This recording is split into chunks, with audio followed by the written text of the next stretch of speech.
하나님이 너를 엄청 사랑하신대. 하나님이 너를 엄청 사랑해서 너를 닮으러라 하시고 이 땅에 태어나게 하셨대. 하나님이 너를 엄청 사랑하신대. 하나님이 너를 엄청 사랑하신대. 하나님이 너를 엄청 사랑해서 너의 삶으로라 하시고 이 땅에 태어나게 하셨대. 하나님이 너를 엄청 사랑하신대. 하나님이 너를 엄청 사랑하신대. 하나님이 너를 엄청 사랑해서 너의 삶으로라 하시고 이 땅에 태어나게 하셨대. 하나님이 너를 엄청 사랑하신대. 하나님이 너를 항상 사랑할 거래. 아멘. 우리가 가장 지치고 힘든 순간에 우리에게 가장 큰 위로가 되는 건 너는 참 사랑받을 존재야 라는 말인 것 같습니다. 기독교인들이 기독교인 아닌 사람들에게 따뜻하게 할 수 있는 한마디, 이게 뭘까? 하나님이 너를 사랑하신대. 그 말 한마디가 아닐까 생각해 봅니다. 우리 다음 찬양은 우리 신나게 박수 치고 찬양할 건데요. 날 향한 계획이라는 찬양으로 나아가겠습니다.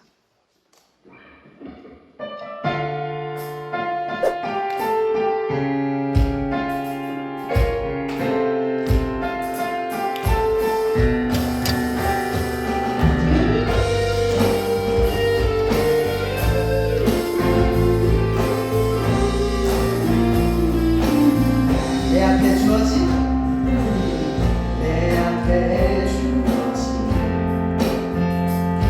내일의 삶을 살아가고 그곳에 향한 계획 섭리가 있다네. 매 순간 나에게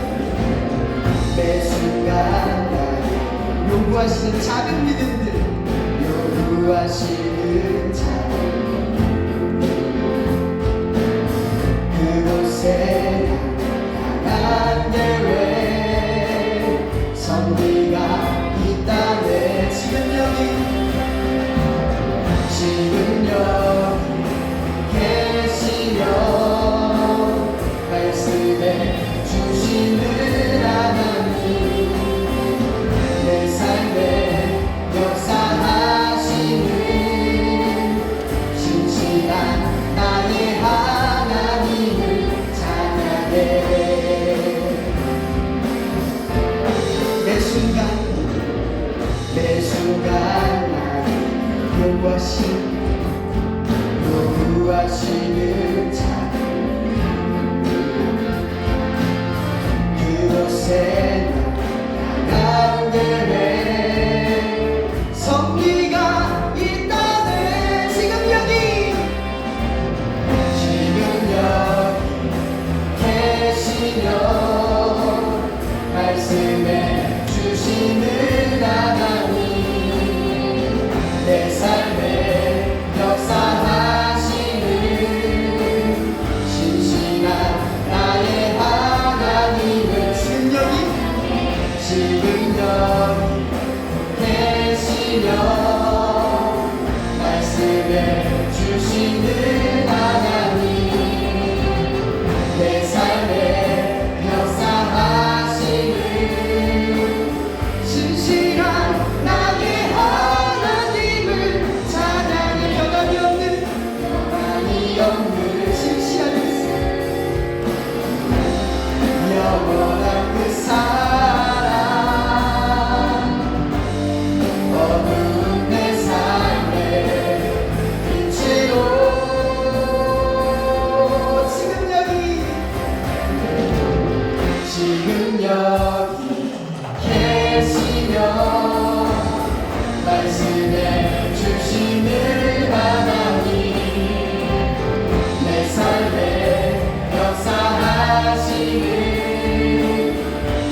말씀으로 길을 만드시는 분 찬양으로 나아가겠습니다.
주역이 역사하시네.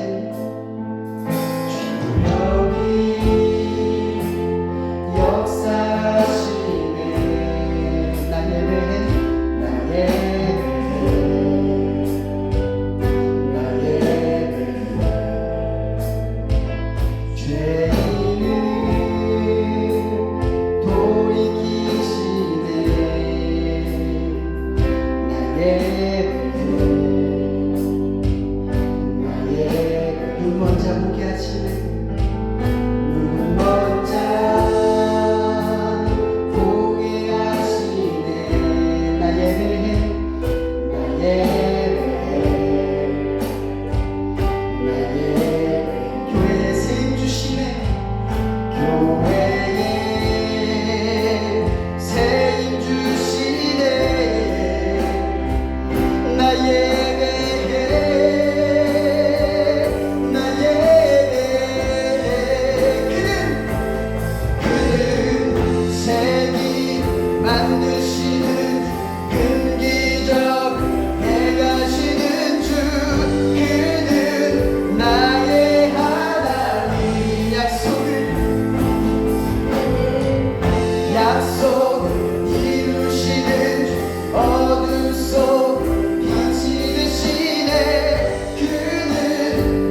만드시는 주 큰 기적 행하시는 주 그는 나의 하나님 약속을 이루시는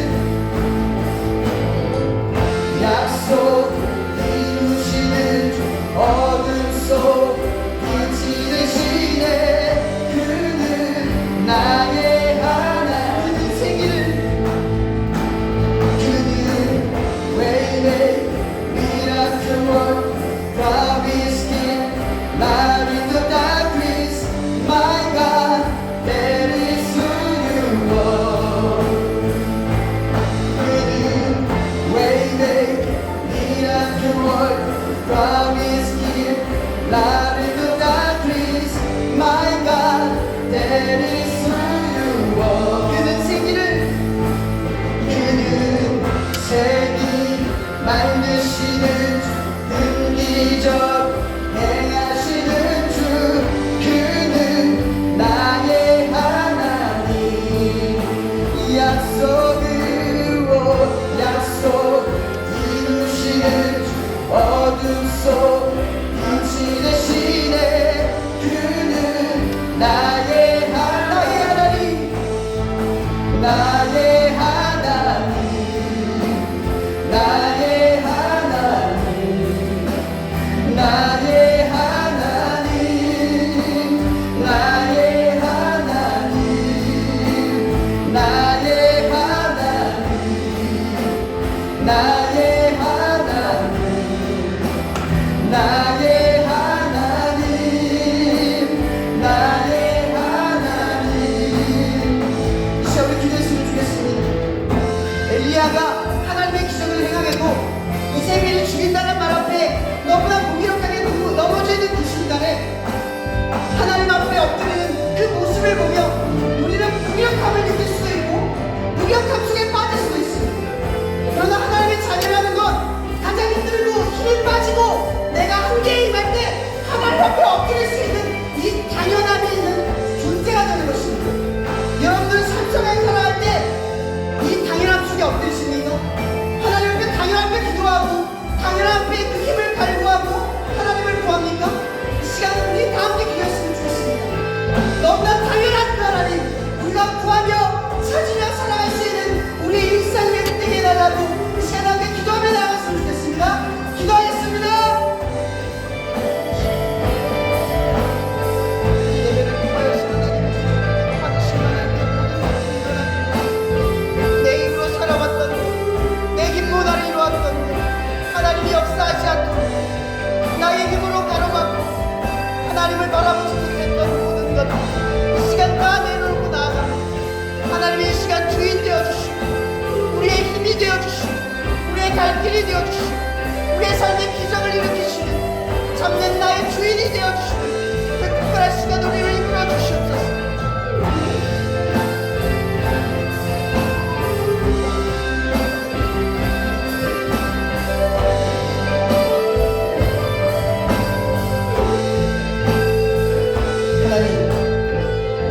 감사합니다.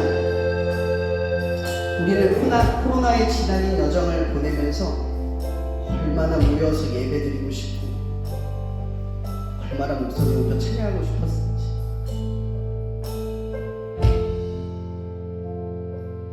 그렇게 갈구했던 그 시기를 우리는 또 있습니다.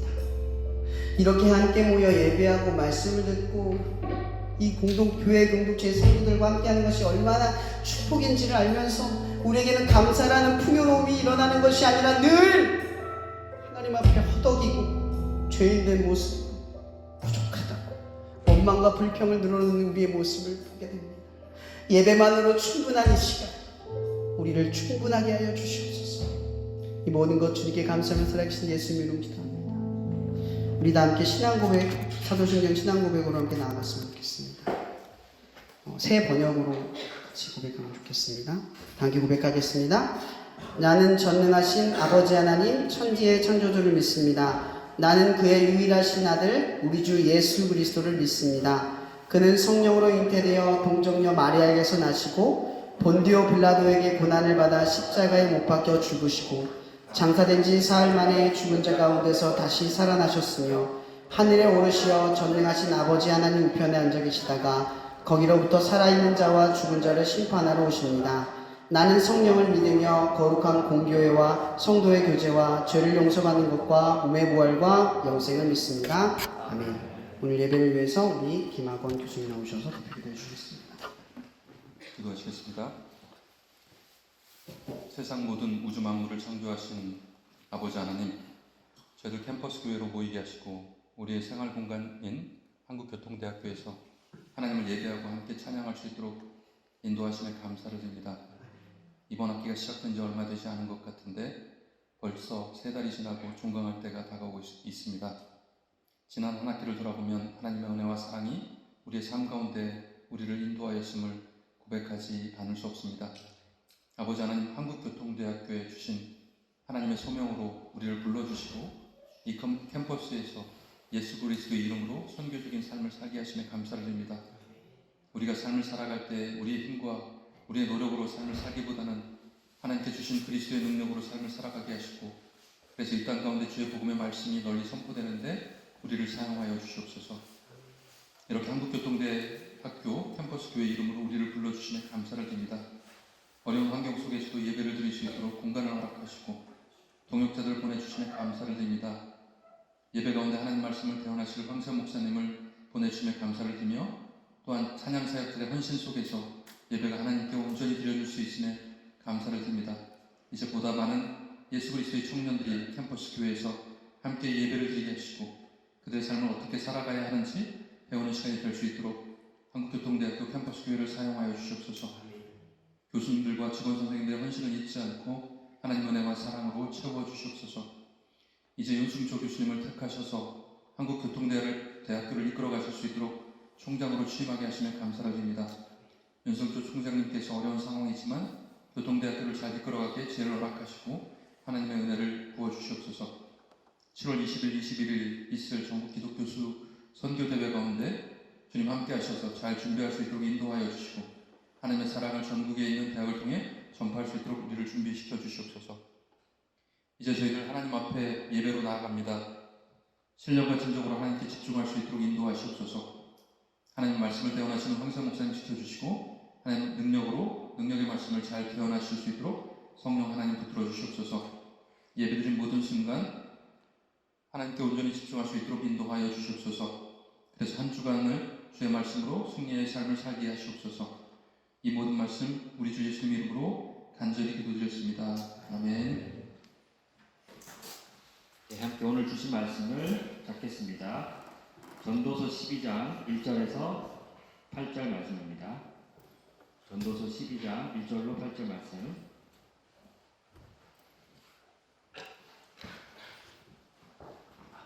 네, 저와 여러분이 한 절씩 교독하면 좋을 것 같습니다. 너는 청년의 때에 너의 창조주를 기억하라. 곧 공고한 날이 이르기 전에, 나는 아무 낙이 없다고 할 해들이 가깝기 전에, 해와 빛과 달과 그의 힘을 얻기 전에, 이 길에 구름이 가시기 전에 하라. 그런 날에는 집을 지키는 자들이 떨 것이며 힘 있는 자들이 구부러질 것이며 맷돌질하는 자들이 적음으로 그칠 것이며 창들로 내다보는 자가 어두워질 것이며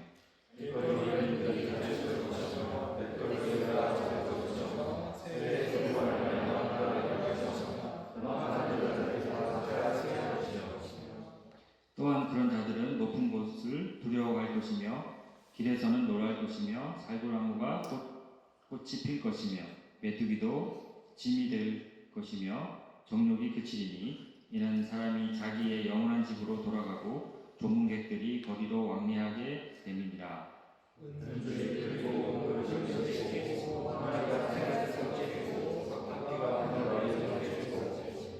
흙은 여전히 땅으로 돌아가고 영은 그것을 주신 하나님께로 돌아가기 전에 기억하라.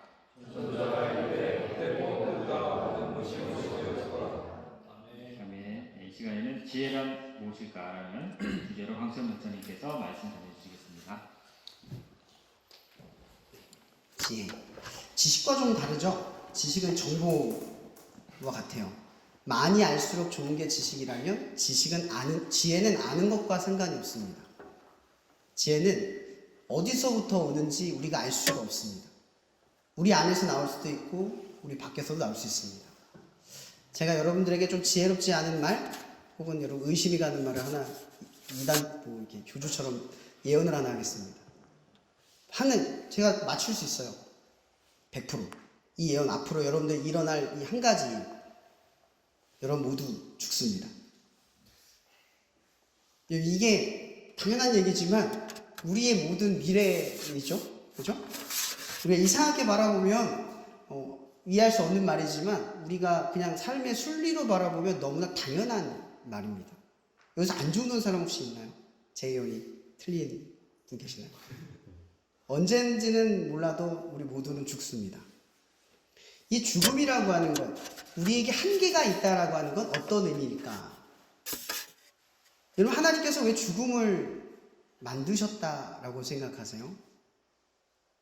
우리가 죽음 때문에 두렵기도 하고 혹은 죽음 때문에 잃을까봐 삶이 항상 걱정투성이기도 하잖아요. 근데 왜 하나님은 우리의 삶에 이 죽음이라고 하는 것을 두셨을까? 성경에는 설명하고 있지 않지만 저는 가만히 묵상하다가 그런 생각을 해봅니다. 여러분, 악한 사람이 죽지 않고 영원히 산다면, 여러분, 빈익분 부익부죠. 부자는 계속 부자가 되는 세상입니다. 근데 부자가 계속 안 죽고 부자가 되고 부자가 되면 세상은 어떻게 될까요? 여긴 지옥이 될 겁니다. 그래서 제가 묵상하다 깨달은 게 있어요. 죽음을 하나님께서 내주신 이유는 이 세상을 지키시기 위해서 한계를 두신 거예요. 죽음이 있기에 선과 악은 순환할 수 있는 거죠. 만약 죽음이 없다면 여긴 지옥이 될 겁니다. 왜냐? 세상은 악한 쪽으로 기울어지니까요. 항상 이 악한 쪽에 힘을 갖게 되니까요. 그러니까 하나님은 이 죽음을 두신 이유가 선 때문에 둔 게 아니라 악 때문에 뒀다 라고 묵상이 되더라고요. 이런 묵상 자주 하십니까? 유대인들이 율법에는 게를 먹으면 안 되는 거 아세요? 꽃게 이런 거 먹으면 안 돼요. 근데 게맛살 누가 만든 줄 아세요? 유대인이 만들었어요. 참 이상하죠? 제가 왜 갑자기 이런 얘기를 하냐면, 그러니까 유대인들은 이런 거예요. 게를 먹으면 안 되니까 게맛살을 먹고 싶은 거예요. 사실 게맛살은 명태살로 만든 거 아시죠? 실제 게가 아니에요. 그러니까 게맛을 느끼는 거죠. 유대인들 참 머리 좋아요. 율법은 안 어기는데 어긴 듯한 애매한 느낌. 근데 우리는 이걸 뭐라고 성경에서 말하냐면 지혜라고 이야기를 해요. 이게 왜 얄팍하게 보이지만 지혜예요. 하나님은 이걸 지혜라고 말해요. 근데 우리 이걸 잘 모르죠. 그 성경에 보면 구약과 신약은 나눠져 있죠. 큰 테두리로. 구약은 딱 4개의 복음서로 크게 나눠져 있어요. 모세오경, 토라, 그죠? 그 다음 역사서, 그 다음 지혜서, 그 다음 예언서 이렇게 나눠져 있어요. 지혜서는 어디서부터 첫 장 5개인데 뭐가부터 첫 장인 줄 아세요? 욥기. 욥기가 지혜서라는 말이 조금 의아할 사람들이 있어요. 굉장히 스토리텔링이 있는데 왜 그게 지혜서죠라는 사람이 있죠. 그 다음 책이 뭐예요? 시편.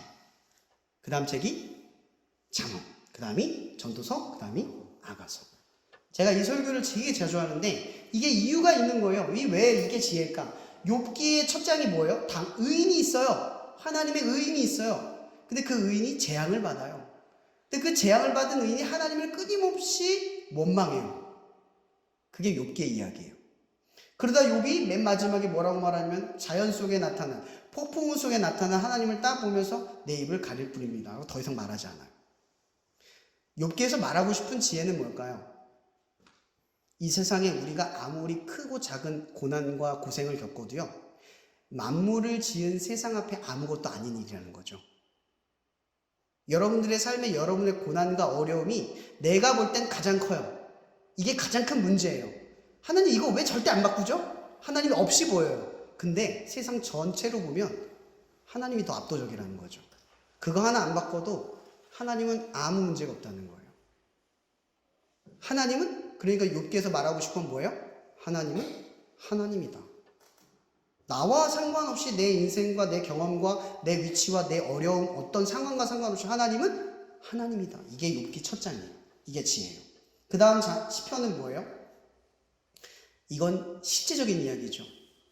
여러분, 하나님이 하나님인데 여러분 하나님이 하나님이라는 걸 받아들일 수 있어요? 갑자기 여기서 나 학교 그만두고 어디 가래요. 그럼 받아들일 수 있어요? 그게 기도의 이야기예요. 시편. 다윗이 원해서 광야로 갔습니까? 갑자기 기름을 부어가지고 인생이 꼬였어요. 광야로 갔단 말이에요. 그 광야 속에서 뭘 해요? 기도를 해요. 시편의 이야기는 짤막하게 이게 생각을 한번 해줘요. 이 다윗이 쫓겨가면서 시편을 적었겠어요? 그 시편이 언제 기록됐겠어요? 그가 왕이 됐을 때 과거의 묵상들과 생각들을 정리한 거죠. 그러니까 이 시편의 기도는 5절, 3절, 뭐 짧게 읽어서 너무 좋다 하시는 분도 계실지 모르겠지만 실제로 그 5절은 사실은 100절, 100천절 이렇게 되는 거예요. 그 사람의 기도를 함축해 놓은 거지 그게 기도의 전부는 아니라는 거죠. 그런데 시편의 이야기는 뭐예요? 실체적인 하나님을 경험하는 기도의 현장. 하나님을 실존하니까 우리는 하나님이 하나님이라는 사실을 받아들이되 그 하나님을 받아들일 수 없을 때 어떻게 한다? 기도하는 삶의 자리를 갖게 된다는 거죠. 그 시편의 이야기는 그 실증하는 하나님을 보여주는 거예요. 두 번째 지혜는 뭐다? 기도다. 그럼 세 번째 지혜, 잠언은 뭐예요? 잠언은 하나님이 세상을 지을 때 그렇게 지었다는 거예요. 근데 그 잠언이 만들어 놓은 세상이 왜 깨졌어요? 잔머리를 쓰는 기회주의자들 때문에 깨지는 거예요. 여러분 생각해 보세요. 선한 사람들이 복을 받는다. 이거 하나님이 정해놓은 룰이에요, 룰. 근데 이걸 누가 깨요? 악한 사람들이 머리를 써서 깨는 거예요. 그러니까 원래로 따지면 잠언은 하나님의 나라의 표본. 하나님은 원래 이렇게 계획되어 있어요. 근데 하나님의 나라 어떻게 만들어요? 그걸 지키는 사람들을 통해 바꿔지는 거예요. 하나님이 바꾸는 게 아니에요. 이런 다윗이 하나님의 다윗, 이스라엘 왕이 됐잖아요. 이스라엘 왕이 될 때 하나님이 먼저 하신 일이 있어요. 그게 뭐예요? 룻기의 이야기잖아요. 그러니까 믿음의 가정부터 먼저 세우는 거예요. 여러분 생각해 보세요. 사사기의 대부분의 이야기는 12명의 사사의 이야기예요. 한 명에서 몇천 명을 이긴 이야기. 그죠? 근데 이 룻기의 이야기는 뭐예요? 저 시골 어느 마을에 한 모함 여인의 이야기예요. 별 볼이 없는 이야기란 말이에요. 근데 하나님의 이야기는 어디서 출발하냐? 계대법을 지킨, 그러니까 말씀을 지킨 사람들을 통해서 하나님의 나라를 이룬다예요. 영웅들로 세상을 바꾸는 게 아니라, 능력과 재능으로 세상을 바꾸는 게 아니라 말씀을 지킨 사람들로 하나님의 나라를 이룬다예요. 그러니까 잠언은 뭐예요? 세상은 삐뚤어지고 잠언과 같이 않은 현실이라도 어떻게 해요? 지켜라. 지킴으로써 하나님의 나라가 완성된다. 이거예요. 이게 잠언이죠. 그 다음 전도서는 뭐예요? 이 앞에 모든 걸 부정하는 거예요. 다 헛되다는 거죠. 다 헛돼요. 근데 헛되다는 게 말하고 싶은 이야기의 핵심일까요? 아니요. 오늘 본문의 이야기의 핵심이에요. 맨 앞구절 뭐예요? 너희가 공고한 날에 이르기 전에 뭘 기억하래요? 하나님을 기억하래요. 여기서 말하는 공고함이란 뭘 의미할까요? 더 이상 내가 뭘 할 수 없는 순간이 직면했을 때. 그때 기도하면 아무 소용없다는 거죠. 그러니까 언제 하나님을 찾으라는 거예요? 너의 힘이 조금이라도 남아있을 때. 기억하라는 거예요. 근데 여러분 기도 언제 하죠 보통? 힘들 때. 힘들 때 하면 그나마 다행이에요. 힘들어도 안 해요. 방법 찾죠. 친구한테 물어보죠. 그죠? 여러분 힘들면 하나님을 찾는 건 너무나 당연한 일이에요. 근데 힘들다라는 건 뭐예요? 힘이 없다라는 게 아니라 힘이 들다라는 거예요. 부족하다. 부족하다는 의미잖아요. 그런데 힘이 부족할 땐 하나님을 찾는 건데 우리는 어때요? 하나님을 찾지 않아요. 늘 우리가 힘이 있어요. 제가 얼마 전에 어떤 설교를 듣는데 그 설교에서 제가 김나홍 목사님 진짜 좋아하거든요. 그 설교에서 그 얘기를 하는 거예요. 신앙은 힘을 빼는 거래요. 왜냐면 힘이 있는 사람이 힘이 빠지면 그제서야 힘이 있는 사람을 찾게 된대요. 그게 신앙이래요. 여러분들 지금 젊죠? 힘이 좋죠? 다 할 수 있을 것 같죠? 공부도 잘하는 분도 있을 거예요. 우리는 그런 시절을 살아요. 이 창조주, 그러니까 이 전도서에서 이 솔로몬이 말하는 이 이야기는 그런 20대를 향해서 말하는 거예요. 뭐든지 다 할 수 있을 것 같은 그때에 기억하라는 거예요. 그때를 놓치지 말라는 거죠. 그때에 누구를 기억해라? 삶의 주권을 가진 하나님 창조주를 기억하라는 거예요. 내가 아무리 건강해도 죽는다는 사실 앞에 서면 여러분들이 하는 일은 의미가 없어요. 만약 여러분들이 지금 다 돼서 원하는 것을 이뤘다 쳐봅시다. 근데 내일 아니야. 그럼 여러분이 지금까지 이룬 거 무슨 의미가 있습니까? 의미가 있어요? 그걸 내가 누리지도 못하고 쓰지도 못하는데 어떤 의미가 있어요? 그것이 의미가 있으려면 내가 살아있어야 돼요. 그러니까 그만큼 우리가 바라는 것, 그건 사실 큰 의미가 없다는 거죠. 우리는 필요한 거를 구하지 않고 원하는 걸 찾아요. 요즘의 시대는 소비 패턴이 어때요? 필요한 걸 사는 게 아니라 갖고 싶은 걸 사죠. 이것도 조용히 신앙 안으로 파고 들어왔어요. 어느 순간 우리도 모르게 하나님을 원할 때 찾고요. 필요할 땐 무시해요. 그렇게 살아가요. 지금 이 전도서에서 말하는 이 지혜는 그거예요. 다 헛되다는 거죠. 아무리 너희들이 이뤄봐야, 이 전도서 내용 읽어보시면 알아요. 죽으면 다 끝이다 이 얘기예요. 계속 그 얘기를 반복해요. 착하게 살든 지혜로 살든 똑똑하게 살든 인정받는 삶을 살든 명예로운 삶을 살든 뭐야. 결국 죽으면 아무도 기억을 안 한다는 거죠. 그러니 이 죽음 앞에서 오로지 의미 있는 건 뭐다? 하나님을 기억하는 것이다 라고 이야기를 하는 거예요. 근데 경고하는 거죠.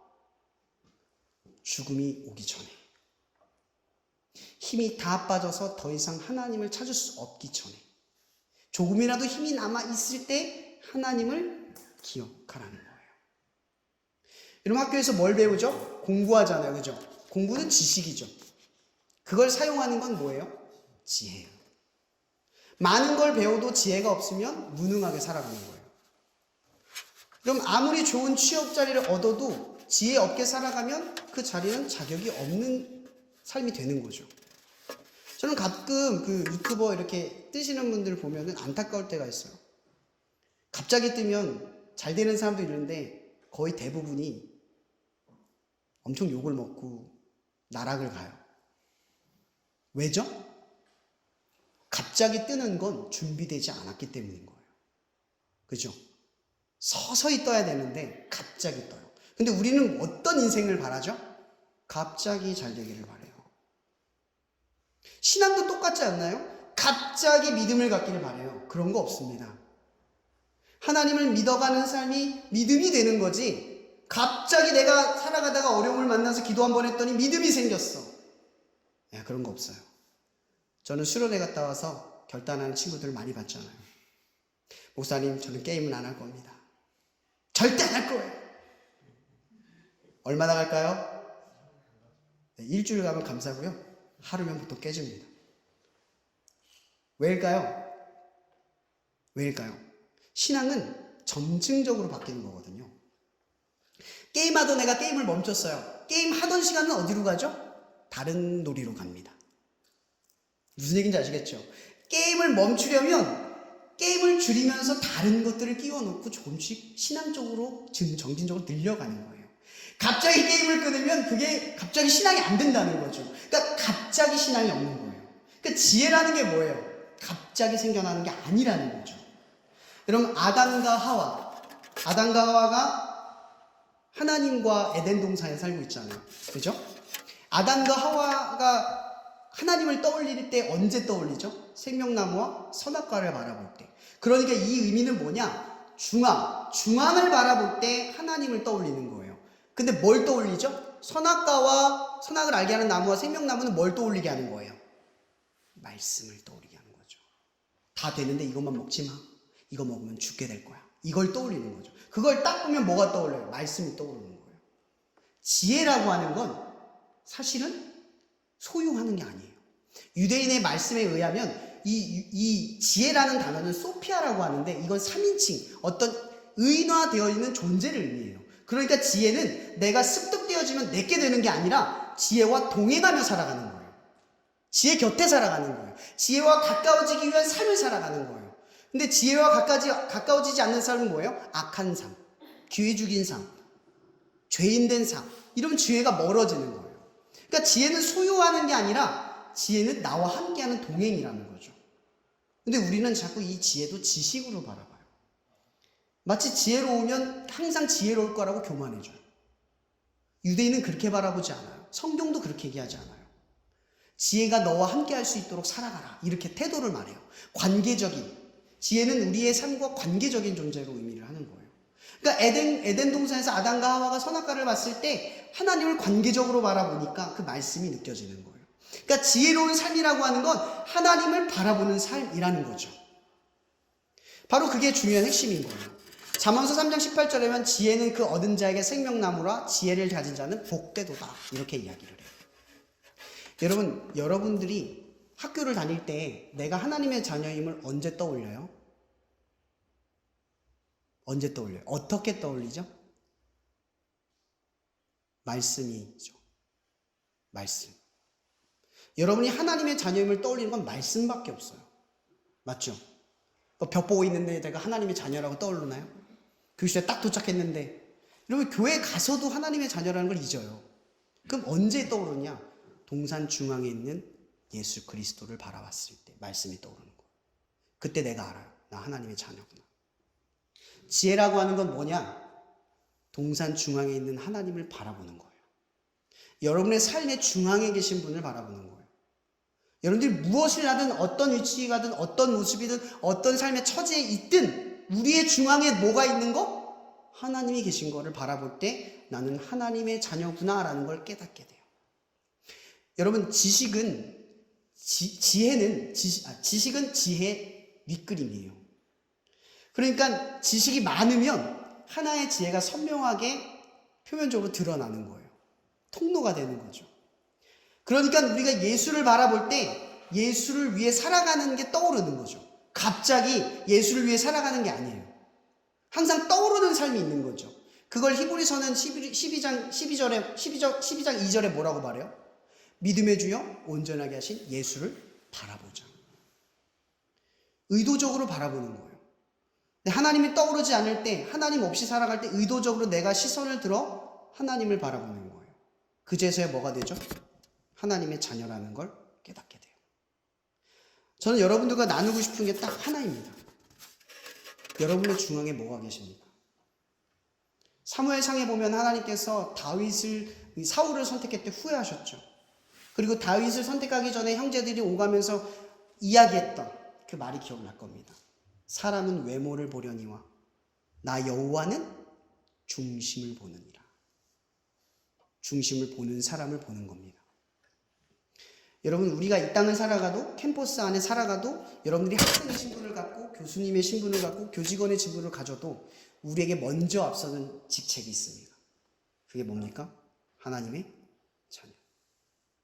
그 밑에 우리의 자격이, 그 위에 직분이, 신분이 떨어지는 겁니다.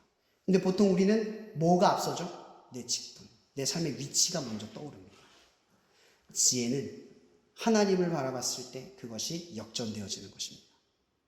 여러분 삶에 그러한 지혜가 있기를 바랍니다. 참된 지혜가 여러분의 삶에 있기를 바랍니다.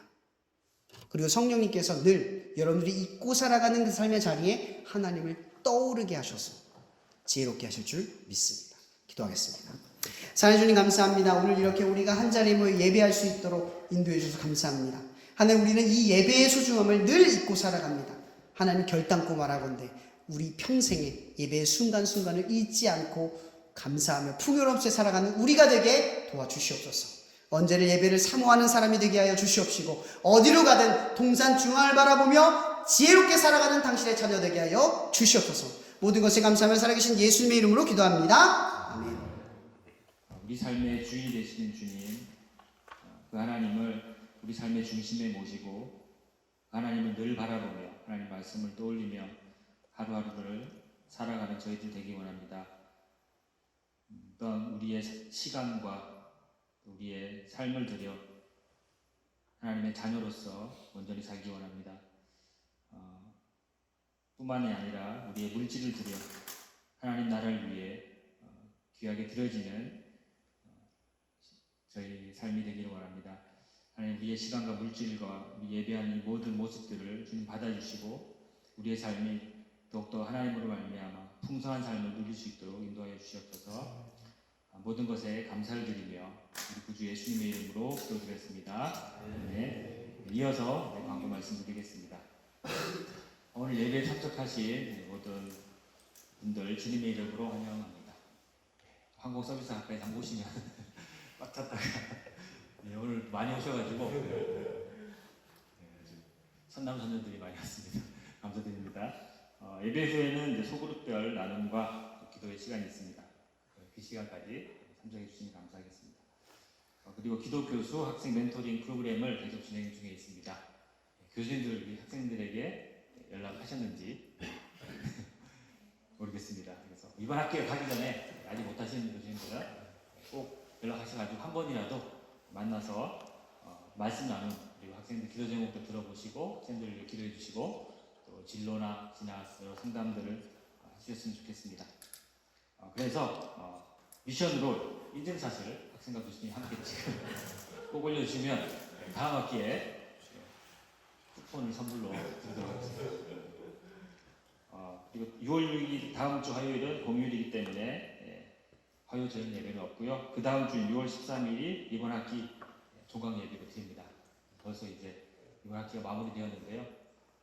남은 기간 동안 학생 여러분들은 또 시간 관리 잘 하셔가지고 기말 시험도 잘 치르시고 또 방학 기간을 또 계획적으로 잘 맞이하시기 바라겠습니다. 그리고 7월 20일, 21일 전국 대학교 선교대회를 우리 교통대학 충주 캠퍼스에서 개최를 합니다. 아마 전국에 있는 기독 교수님들 한 200에서 300여 분이 오실 계획입니다. 그래서 많은 준비와 또 기도가 필요한데요. 우리 기독 교수님들이 잘 준비할 수 있도록 우리 같이 기도해 주시고요. 학생분들도 참여할 수 있는 길이 있습니다. 방학 동안 혹시 충주에 머무시는 학생들은 저한테나 또 이정선 교수님한테 신청해 주시면 7월 20일 하루에 대해서 오전부터 한 저녁 시간 전까지 해서 행사 도우미로 섬기실 수 있습니다. 세션별로 또 학생들이 필요하고 처음에 또 여러 안내 도우미가 필요한데요. 혹시 시간이 되시면 신청해 주시면 일당을 지급합니다. 당일 알바 가능하니까 많이 신청해 주시면 좋겠습니다. 네, 광고는 여기까지고요. 목사님 축도로 오늘 예배 마치겠습니다. 하나님 앞에 헌신하는데 알바비를 받는 건 좀 웃기잖아요. 그죠? 경력이라고 하고 축도로 마치도록 하겠습니다. 이 시간도 우리를 사랑하시는 하나님의 사랑과 우리를 지혜롭게 하실 그리스도의 은혜와 날마다 이 사실을 깨닫게 하실 성령님의 교통 역사하심이 우리의 삶의 중심에 그리스도 예수가 있음을 발견하고 하나님의 자녀임을 잊지 않고 살아갈 수 있도록 우리의 삶의 날마다 영원토록 그 생각을 잊지 않고 살아갈 수 있도록 함께 하시기를 예수 그리스도 이름으로 축원하며 기도합니다.